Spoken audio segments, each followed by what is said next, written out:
Officer దవాఖానకొస్తే ఎట్లుంటుందో లా కథ. Staff అంతా గజగజ వణుకుతారులే. సార్ వస్తుండని సీరియస్గా ఎవరి పనిలా వాళ్ళు నిమగ్నమైపోతారు. కానీ ఇక్కడ ఒక ఆఫీసర్ వస్తే అందరికందరూ ఫోన్లు బట్టి వీడియోలు తీసిర్రు. ఎందుకట్లా? ఆయన ఏమన్నా పర్ఫార్మెన్స్ ఇచ్చిందా అంటే అబ్బో మామూలు పర్ఫార్మెన్స్ కాదు అది. చూడండి మీరే.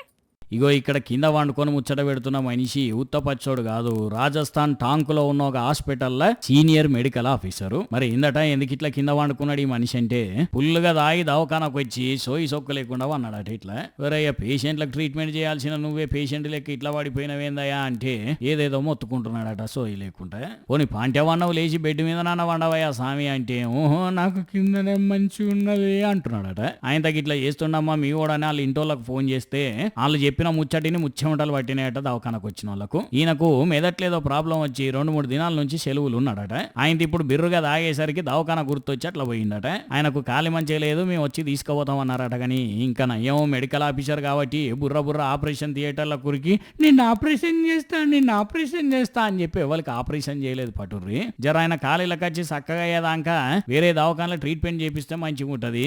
లేకుంటే డాక్టర్ సాబే కదా అని ఈయన దగ్గరికి ఎవరైనా పేషెంట్లు వచ్చిందనుకో పేషెంట్ తో వచ్చిన వాళ్ళని పేషెంట్లను చేసి పంపగల అయినా అని అనుకోబట్టిరట. ఆ దవాఖానకు చికిత్స కోసం వచ్చిన కొంతమంది పేషెంట్ల తరపులు